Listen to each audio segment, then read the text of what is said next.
Welcome back to another edition of the Scarlet and Gray Report podcast. My name is Colin Gay. I'm the managing editor and team writer covering Ohio State for Rivals.com. And today we're going to just take a look at the national landscape of college football for a little bit. That's kind of been what's been in the news as of late, especially this morning. We're going to get to what Gene Smith, the Ohio State athletic director, had to say in his press conference earlier this week, because there is a lot to get to. But I'm going to start here with the college football playoff and the statement that they released this morning from Executive Director Bill Hancock. And from what was said in his statement, the board or the CFP's plan is to kind of continue its 12-year plan, its 14 playoff, and continue discussions of a new format up that would go into effect in 2026, 2027. For Ohio State, it's interesting to see because they've always been in the hunt for a college football playoff position. They've had they're tied for the most appearances in the college football playoff rankings with Alabama at 48, but it's that average ranking that's been very, very interesting. Both have been ranked number one in points, but with Alabama's ranking at average 2.54, so near the top, pretty much a definite position in the college football playoff when it's all said and done. Ohio State is kind of on that right outside looking in, but it's really better than a lot of teams. I mean, it's the second best in the history of the college football playoff, but it's at 5.56. So with the next four seasons, 2022, 2023, 2024, and 2025, they're going to keep that kind of space. Alabama, over this time frame of the history of the college football playoff, has kind of only been the only definite team to make a consistent top four position. And while Ohio State is right behind them, they've kind of been this team. It's kind of every other year. I mean, with Clemson at 6.33, you have Notre Dame at 7.68 with 38 appearances in the college football playoff rankings. You have Georgia at 6.25. Like, these teams that, you know, they're very close and they find themselves in it more often than not, but they're not Alabama's level. Ohio State's not there yet either. And it'll be interesting. I mean, it seems like change is coming. Gene Smith said earlier this week that change is coming and that he would be shocked if a 12-team playoff did not happen here in the short-term future. But that short-term future has kind of been extended. And I guess in the long in the grand scheme of things, 4 years is not that long, but it will be extended at least until the start of the 2026 season. So what does this mean for Ohio State? Really just continue to do what they're doing. The expectations for 2022 are extremely high for this team with the nation's best offense, a lot of pieces returning, and then a defense that seems to be on the up and up with a new defensive coordinator, new defensive coaches, and Perry Eliano and Tim Waltons. Like I said, Jim Knowles leading this group. Expectations are high. And I don't think Ohio State is worried about getting into a 4-team playoff, especially heading into 2022. But when it comes to that grand scheme of, 12 teams, I mean, those 12 teams are going to make, I mean, when college football gets to that point, it'll be interesting to see how many Big Ten teams, because it's kind of been a conference outside of Ohio State that seemingly, the champion gets in and then everybody else is on the outside looking in. And they're battling for that number 4, number 3 spot. So it'll be interesting to see how Ohio State responds. I don't think it'll have much effect, like I said, on this next season with the expectations so high. But definitely, I mean, if you look at last year, I mean, finishing number 6 in the country, I mean, expansion would have been extremely helpful for Ohio State. Something that they showed what they could have possibly done in the playoff ranking or the playoff semifinals out in Pasadena against Utah. They had something to prove. So there may have not been something there, but it'll just be interesting to see how kind of long-term this affects Ohio State. Again, probably not much this year. I think it'll be interesting to see kind of the long-term effect of the conference, and see how deep it ends up being. But really, that was only part of the discussion for that Gene Smith talked about earlier this week. And I mean, a lot of it had to do with the college football playoff. A lot of it had to do with expansion. A lot of it had to do with, in those first and second round games in a 12-team playoff. Would Ohio State host? Would Ohio Stadium be home to a college football playoff game? And Gene Smith made it clear, and he seemed to, he said maybe, but probably not. And a lot of it, I think, I mean, if you look at our board, I mean, it's interesting. I mean, I don't think he put it in the best way as to why. I think, I mean, with the weather situation, yes, it makes sense. And I think that part of it, he made sense. But I think the thing that made me kind of, look at, like, just, not really understand why he put it this way is the statement in which he talked about how Ohio State fans enjoy Indianapolis. They enjoy the hotels. They enjoy the restaurants around the city. Lucas Oil Stadium, I've been there multiple times. It's a very, very good place to play. But then again, it is 3 hours from Columbus. It's not a home game. It's a neutral site game. And I understand that thinking, but there's a lot of people that would want to see Ohio Stadium host a college football playoff game. And it makes sense in terms of home field advantage. It makes sense for a lot of people are using the argument of if an SEC team comes up to Columbus, what would it be like if they were to play in weather that they are not used to? I mean, that's really the argument. Gene Smith, if he kind of focused more on kind of the protection of the players, which he did. He said heading into this year, if they were to have expansion this year and Ohio State were to play a playoff game, he wouldn't want CJ Stroud to be, tackled onto hard turf and in the middle of, say, 20-degree weather, which makes sense. And I think that's what he should have started with. But kind of this ode to Indianapolis, I don't think that worked, especially when it comes to playing such a big game, and also something that would drive revenue and drive, this city, Columbus, in just a very, very good direction. So it'll be interesting to see where that goes. He said that him and they would have to plan it out a little bit.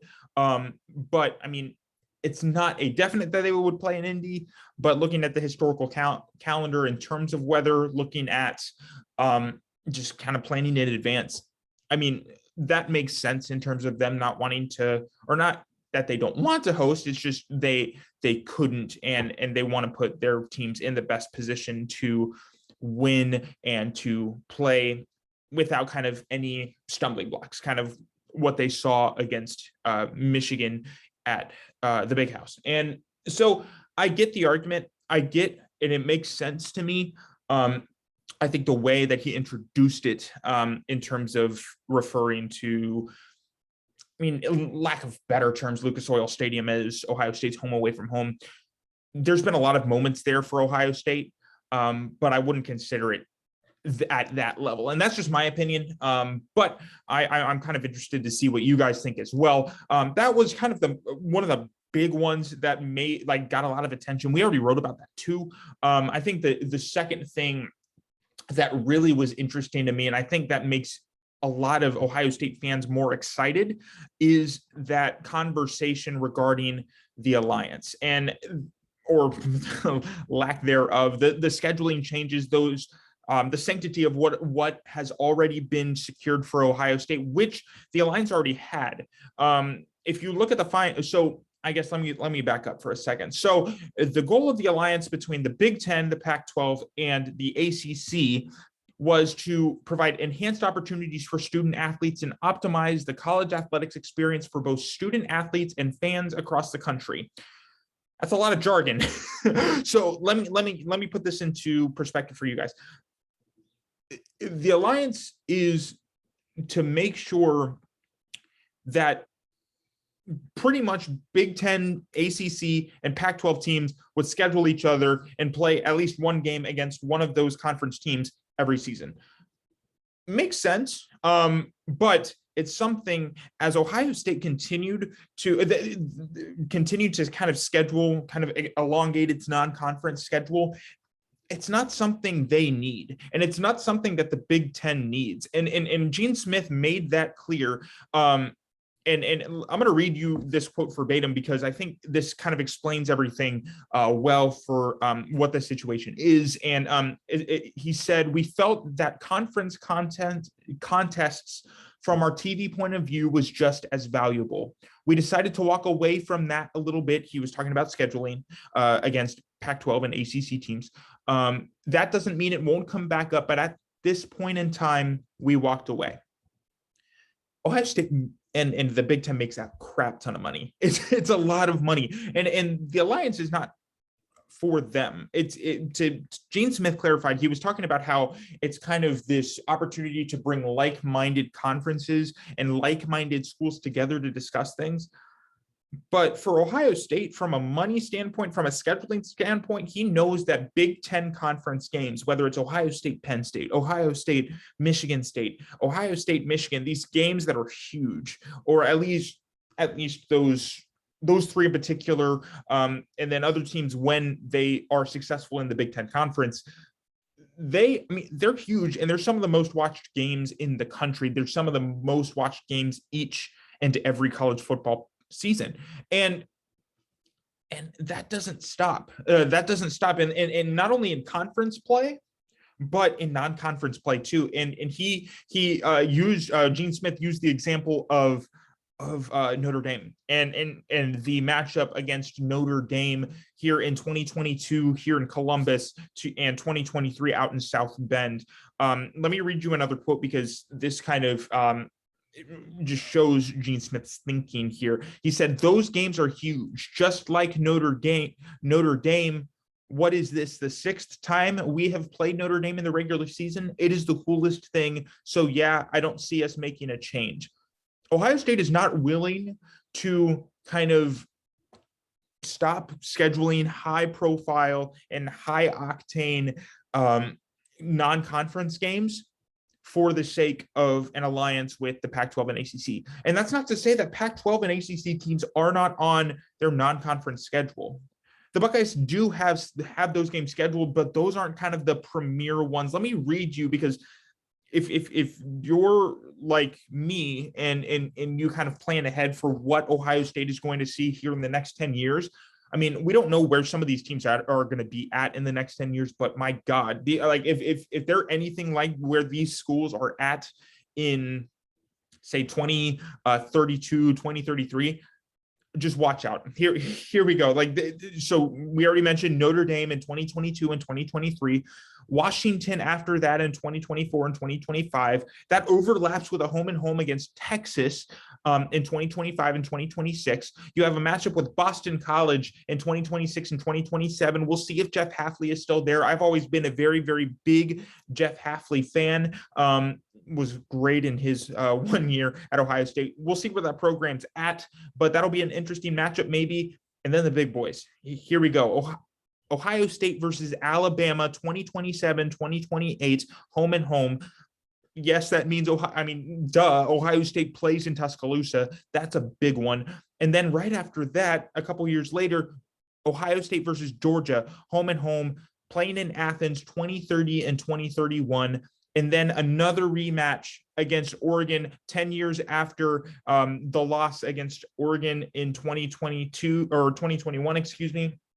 You have 2032 and 2033 against the Ducks.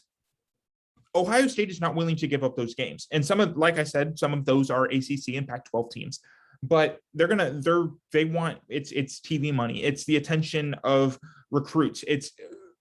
I talked to a lot of recruits over the course of these past few months from Georgia, Florida, these kids that, are not from the Midwest, but they're guys that are like, yeah, I'm an Ohio State fan because I get to watch them on TV every single week and see what they do.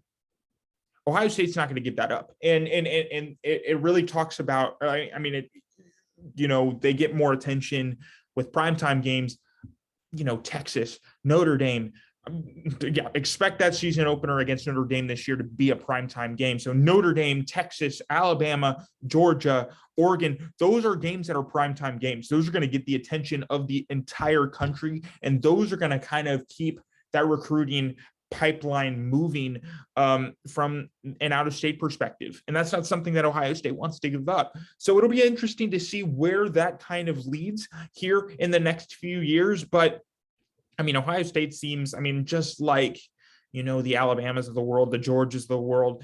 I think Notre Dame wants to be a part of that list, as well as, say, Clemson, Texas, like these A&M maybe, but these programs that are kind of one-off entities where they're like, we're big enough that we can do what we want on a schedule standpoint because we're going to get the TV ratings and get the TV money and the recruits and things like that. They're national brands and national entities. I forgot USC is in that too. That's what they need. And that's what Ohio State needs. And it doesn't need an alliance. And for a scheduling standpoint, let me be clear that, I mean, there's other things going on with the alliance as opposed to scheduling, but that is the big one. And really, Ohio State doesn't need to be a part of that to kind of continue its huge kind of presence throughout the national college football world. Now, I think another thing that was very, very interesting from what Gene Smith said in terms of scheduling, and he went in a lot of directions with, NIL and things like that. And I'll get to one more point regarding what he said after this, but I want to stay with scheduling for a minute. And I think the interesting thing is here, you have a guy or you have a team that is in the middle of a conference that's, unsure what the long-lasting effect of the college football playoff would be. So how does it respond? It's talking about eliminating divisions, and whether it's, keeping the East and the West the way it is, or eliminating divisions entirely and kind of changing everything from a conference perspective. And that would go into 2023. The conference schedule is set heading into 2022. But I think, it'll be interesting because especially since the college football playoff today announced that, it's going to be a 14 playoff up until at least the 2026 season is when a change could happen. It'll be interesting to see how this affects it, because really the key argument here is how important is a Big Ten championship to getting into the playoff. I would argue as of right now, with there being only 4 teams available and 4 spots in the college football playoff to play for, I would say it's bigger. And I think that divisions as of right now, I wouldn't expect to change. I think it could change in the future, depending on, when expansion happens with a 12-team playoff where multiple Big Ten teams would get in, no problem. It'll be right now. I think a conference championship, it's a part of the discussion because it's so kind of exclusive and it's so small, and the path to getting in is so narrow that you need one thing. You need one aspect to kind of separate yourself from the rest of the pack. And I think a conference championship does that. Gene Smith made it clear that it's either going to be a complete demolition of divisions. So East and West, you have your 3 rivalry games, and then you have you're cycling through the other 10 teams every other year, 2 years, 3 years, depending on how many conference games there are, either 8 or 9, or keep it exactly the same. There's not going to be changing up divisions. There's not going to be anything of that sort. It's either staying exactly the same or changing absolutely everything. As of right now, I would expect that, in this era of the college football playoff, that things would stay exactly the same in the Big Ten, but it'll be interesting to see how they respond to what the news is from the college football playoffs perspective in terms of no expansion until at least the 2026-2027 season. So I wanted to mention, so this is going to be a quick episode. Wanted to mention one more thing that I haven't gotten to yet. Gene Smith said in his press conference that he hasn't really had time for or been focused on discussions with Ryan Day in terms of a contract extension. you've seen a lot of movement with that over the course of the past few months, with, say, Mel Tucker getting that huge deal from Michigan State. I mean, Jim Harbaugh, he's making less. He's going to make less than Ryan Day this next year.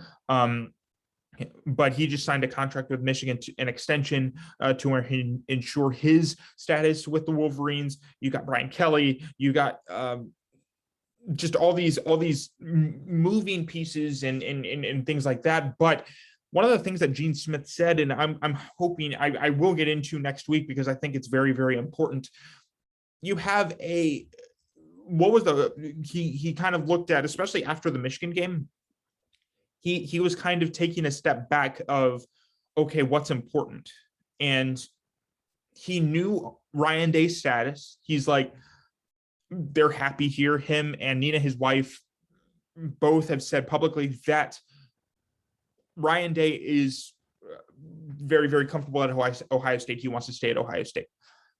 For Gene Smith, he said it clearly. He's like, yeah, that made it easy for me.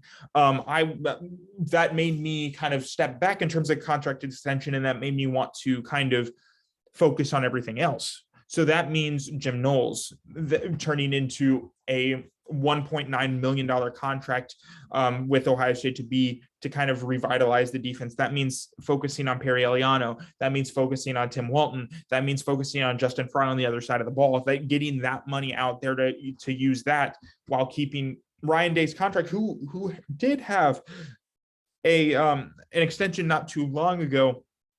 That's making it, like, putting him kind of in the middle of the pack. It's over $7 million a year, which, I mean, to me is absolutely nuts. But in the conversation of, like, the broad conversation of college football, elite college football programs, I know that's not a lot of money, especially in the course of Ohio State.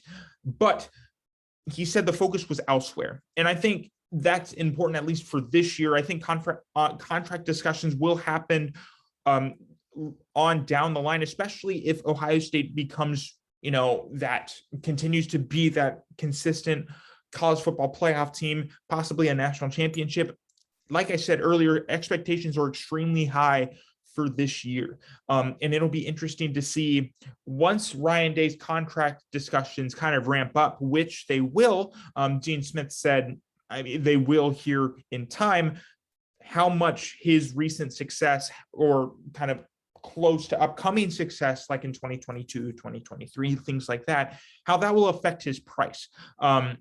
Because I think he's in the running to make a crap ton of money for Ohio State.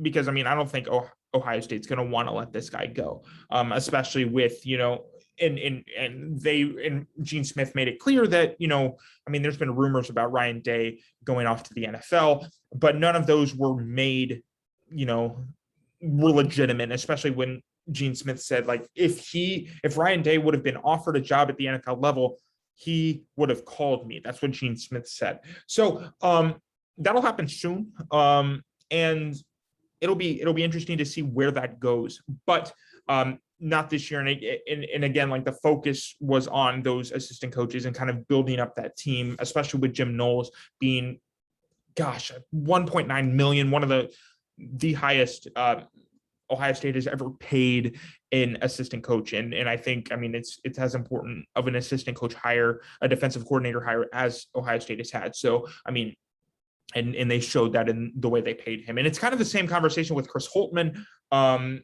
When it comes to his contract, Gene Smith is very, very satisfied with what Chris Holtmann has done. But the contract situation has not come up yet with him. He still has another year, I believe, year or two. So it'll be interesting to see. Gene Smith did mention that he was kicking, he was hitting it out of the ballpark in terms of recruiting. He's a very, very smart coach, especially in the recruiting piece. And that's actually, especially heading into the 2022-2023 season with Bryce Sensabaugh and Felix Akpera and, like, all these guys. You got Austin Parks in 2023, 2024. You have George Washington III, like, these guys that are high profile, these big classes that are kind of putting Ohio State back on the mark. And that's a lot to do with Chris Holtmann. And it'll be interesting to see where his contract stands and I think a lot of that will be determined as well over the next few years in terms of, okay, with this recruiting, with this ability to put kind of Ohio State back on the map in terms of a top 15, top 20 team in the country, one of the top teams in the Big Ten, which they've consistently been over the past in the Holtmann era, making an NCAA tournament in his first year.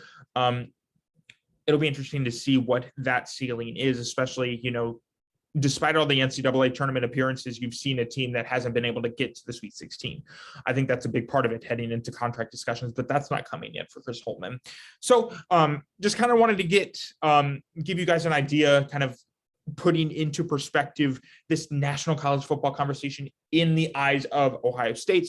There's going to be much more to come here on Scarlet and Gray Report. Please stay tuned. I mean, there's plenty on there right now. I was out in Findlay yesterday covering Luke Montgomery's recruitment. You have an article from our own Eric Lammers saying what's next in the 2023 class after securing Luke Montgomery. I talked to Luke. I talked to Ryan Montgomery, the 2025 quarterback. There's a story up this morning that I would suggest you all read because he's next. Ryan Montgomery is next, and Luke Montgomery made it clear over the course of his announcement that Ryan was next. And very, very interesting conversation and very, very interesting story here for you guys here on the Scarlet and Gray Report. So please subscribe. We would love for you guys to be a part of our community. Follow us on Twitter at OhioST_rivals. That's the website's account. My account is at Colin Gay 17. And we'll see you guys on the board.